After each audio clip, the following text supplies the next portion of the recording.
దీవించి ఆశీర్వదించునుగాక. ఆమేన్. ప్రభునందు ప్రియమైన దేవుని బిడ్డలారా, ఈ ఉదయకాల సమయంలో మన ప్రభును రక్షకుడును విమోచకుడునైన యేసుక్రీస్తు పరిశుద్ధ నామం పేరిట మీ అందరికీ వందనాలు తెలియజేస్తూ ఉన్నాను. దేవుడు నిశ్చయముగా మిమ్మలను మీ కుటుంబాలను బహుగా ఆశీర్వదించి వర్ధిల్ల చేయునుగాక. ఆమేన్. విశేషమైన తన కృపచేత దేవుడు నింపి మిమ్మల్ని అందరినీ నడిపించునుగాక. ఆమేన్. మేలు చేయుటకై దేవుడైన యెహోవా ఎల్లప్పుడూ మీతో కూడా ఉండునుగాక. ఆమేన్. దేవుని బిడ్డలారా, ఈ చదవబడిన భాగంలో నుంచి కొన్ని దినాల నుంచి మనం ఈ భాగాన్ని చదువుతూ ఉన్నాము. ఆనాడు ఇశ్రాయేలు ప్రజల యొక్క స్థితిగతుల గురించి దేవుడు ఆమోసు ప్రవక్త ద్వారా తెలియజేస్తూ ఉన్నాడు.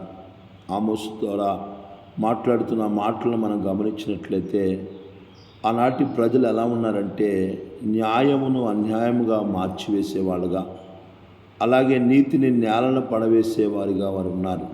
అందుకనే న్యాయమును అన్యాయముగా మార్చి నీతిని నేలను పడవేయువారులారా అని వారిని సంబోధిస్తూ ఉన్నారు.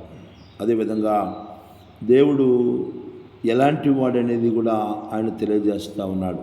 దేవుడు ఈ సమస్తాన్ని సృష్టించిన సృష్టికర్త అని తెలియజేస్తూ కారు చీకటిని ఉదయముగా మార్పు చేయువాడు. దేవుని బిడ్డలారా, గత కొన్ని దినాల నుంచి దేవుడు మార్చివేసేవాడు. మనుషుల యొక్క స్థితిగతులను మార్చగలిగిన సామర్థ్యుడు అనే విషయాన్ని మనం గమనించాలి. ఉదయకాల సమయంలో మరియా ఎలిజబెత్ దగ్గరికి వెళ్ళినప్పుడు దేవుని గురించి మాట్లాడుతూ ఆయన బలాఢ్యులను బలహీనులుగా చేసేవాడు, బలహీనులను బలాఢ్యులుగా మార్చే దేవుడు ఆయన. మరి హన్నా కూడా ఉంటుంది, కృంగిన వారిని లేవనెత్తేవాడు, సింహాసనం మీద ఉన్న వారిని దించివేసి దరిద్రులను సింహాసనం మీద నిలబెట్టగల సమర్థుడు అనే విషయాల గురించి మరి తెలియజేస్తున్నట్లు మనం చూస్తూ ఉన్నాం. దేవుని బిడ్డలారా, ఇక్కడ కూడా ఆమోస్ అంటున్నాడు, కారు చీకటిని ఉదయముగా మార్చేవాడు దేవుడు. ఆయన ఏదైనా మార్చగలడు, ఏదైనా చేయగలడు అనే విషయాన్ని ఈ ఉదయకాల సమయంలో మనం గమనించవలసిన వారమైనావు. దేవుని బిడ్డలారా, ఆయనకి మార్చలేనిది అంటూ ఏది లేదు. ఆయన సమస్తాన్ని మార్చగలిగిన సామర్థ్యుడు అనే విషయాన్ని మనం గమనించాలి. బైబిల్ గ్రంథంలో నుంచి అపోస్తుల కార్యములు 9వ అధ్యాయంలో నుంచి కొన్ని మాటలను మనము జ్ఞాపకం చేసుకున్నట్లయితే ఈ అధ్యాయంలో సౌలు అనే వ్యక్తి గురించి రాయబడతా ఉంది. సౌలు మరి అతడు పరిసేయుడిగా ఉన్నాడు. సౌలు మరి ఆయన ఒక దేవుని బిడ్డలైన వారందరినీ కూడా యేసు నామమునకు విరోధముగా పనిచేస్తున్న వ్యక్తిగా సౌలు ఉన్నాడు. దేవుని బిడ్డలారా, సౌలు మరి దేవుని బిడ్డలను 9వ అధ్యాయం 1వ వచనం మనం చూసినట్లయితే సౌలు ఇంకను ప్రభు యొక్క శిష్యులను బెదిరించుటయును హత్య చేయుటయును తనకు ప్రాణాధారమైనట్టు ప్రధాన యాజకుల యొద్దకు వెళ్ళి ఈ మార్గమందున్న పురుషులైనను స్త్రీలనైనను కనుగొనిన ఎడల వారిని బంధించి యెరూషలేమునకు తీసుకొని వచ్చుటకు దమస్కులోని సమాజములో వారికి పత్రికలు ఇమ్మని అడిగాను. ఈ మార్గములో యేసు మార్గమును ఎవరైతే అనుసరిస్తూ ఉన్నారో, యేసు మార్గములో ఎవరైతే నడుచుకుంటూ ఉన్నారో ఆ మార్గములో ఉన్న వారిని బంధించి యెరూషలేమునకు తీసుకొని వచ్చుటకు పురుషులను కానీ స్త్రీలను కానీ. దేవుని బిడ్డలారా, పౌలు ఒక మత పిచ్చి కలిగిన వాడు, మతం అంటే వైరాగ్యం కలిగిన వాడు.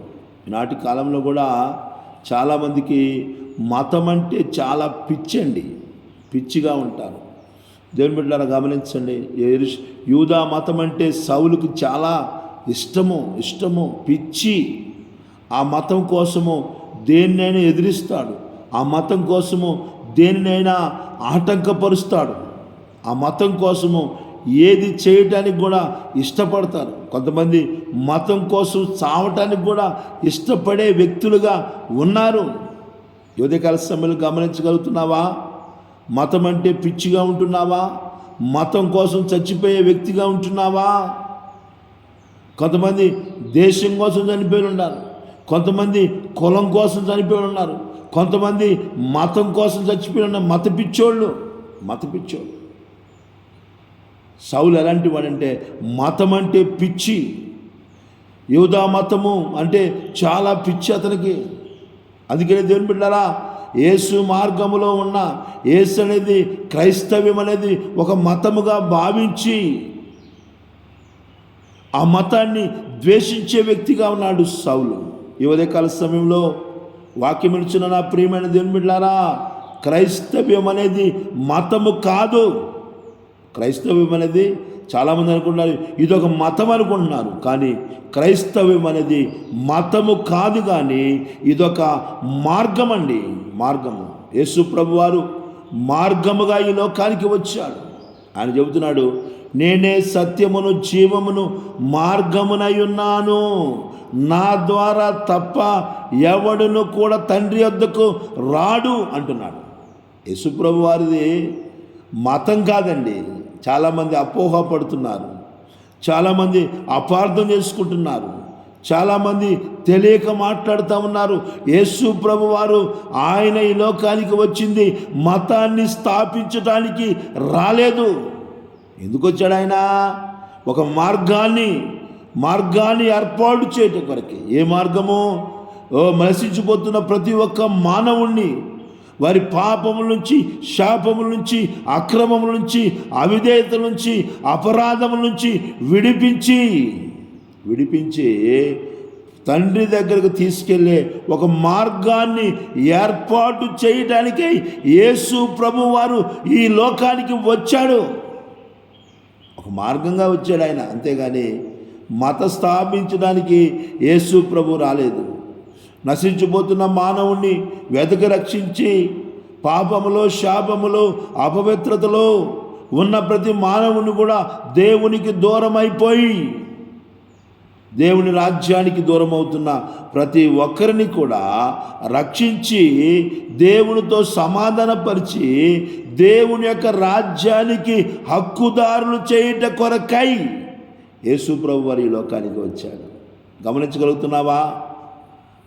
నా ప్రియమైన దేవుని బిడ్డలారా, మనందరినీ కూడా పరలోక రాజ్యానికి తీసుకెళ్ళటానికే యేసు ప్రభు వారి లోకానికి వచ్చాడు.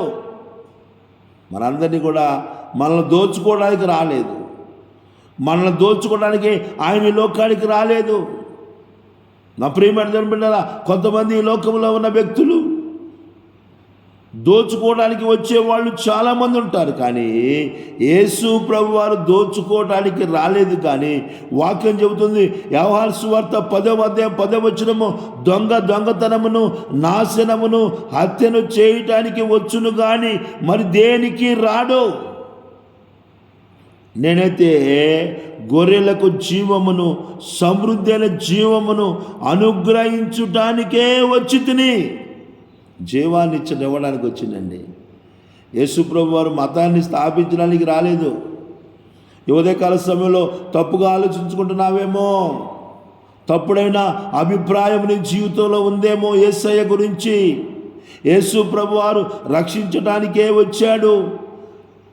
పాపములో జీవాన్ని కోల్పోయిన మనకు నిత్య జీవమును, పాపములో నుంచి విడిపించి నిత్య జీవమును అనుగ్రహించడానికే ఆయన ఈ లోకానికి వచ్చాడు.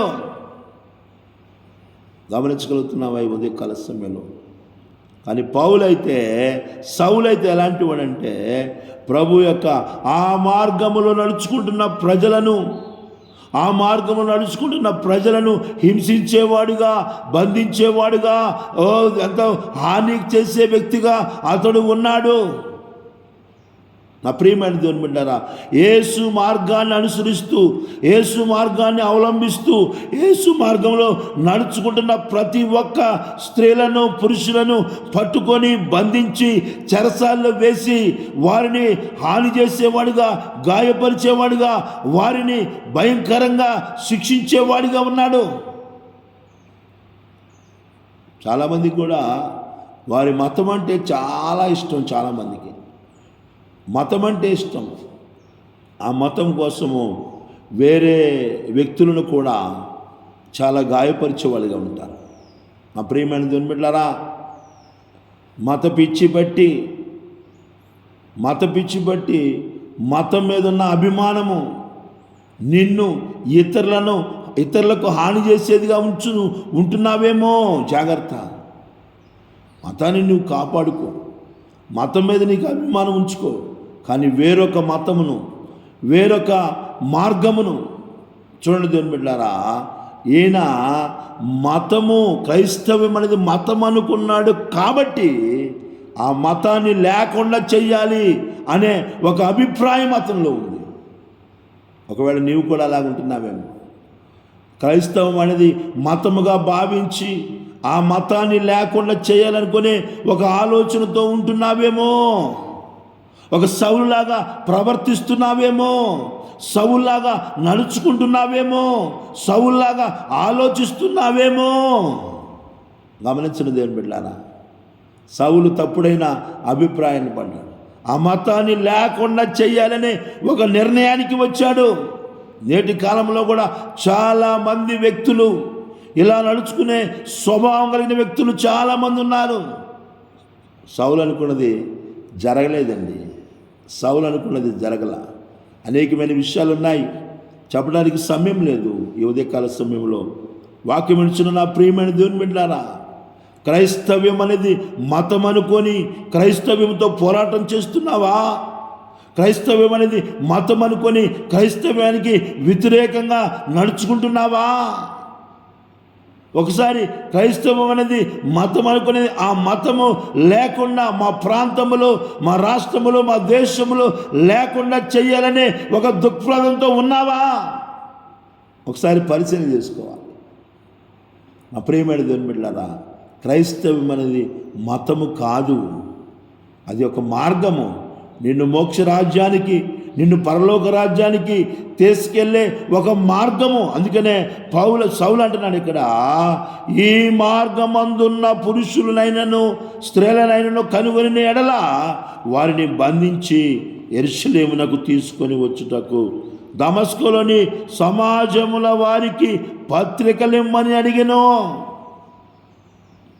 సౌలు అంటున్నాడు, ఈ మార్గములో ఎంతమంది అయితే ఈ మార్గాన్ని అవలంబిస్తున్నారో, ఎంతమంది అయితే ఈ మార్గాన్ని నడుచుకుంటున్నారో, ఎంతమంది అయితే ఈ మార్గంలో ఉంటున్నారో, అలాంటి వారందరినీ పట్టుకొని బంధించి హింసించడానికి నాకు అధికారం ఇమ్మని సమాజ మందిరంలో ఉన్న వారికి పత్రికలు ఇమ్మని అడుగుతా ఉన్నాడండి. నా ప్రియమైన దేవుని బిడ్డలారా, ఈ ఉదయకాల సమయంలో ఏది కావాలని కోరుకుంటున్నాం, ఏం చేయాలని కోరుకుంటున్నాం? నీది కాని వ్యక్తులను హింసించాలనుకుంటున్నావా? నీ మతంలో లేరని, నీ మతంలో నడుచుకోవట్లేదని నడుచుకుంటున్నావేమో. జాగ్రత్త. క్రైస్తవ్యం అనే దానిని సమూలంగా నిర్మూలన చేయాలి. క్రైస్తవ మార్గము, క్రీస్తు మార్గమును సమూలంగా నిర్మూలన చేయాలి. ఆ పేరు ఎక్కడా వినపడకూడదని ఆలోచన కలిగి ముందుకెళ్తున్న సౌలు జీవితంలో దేవుడు ఏం చేశాడనేది, దేవుడి కార్యాలు ఎలా జరిగాయనేవి రేపటి దినాన మనం ధ్యానం చేసుకుందాం. దేవుడి కొద్ది మాటలు మనందరి వినికిల్లో దీవించి ఆశీర్వదించునుగాక. ఆమేన్, ఆమేన్.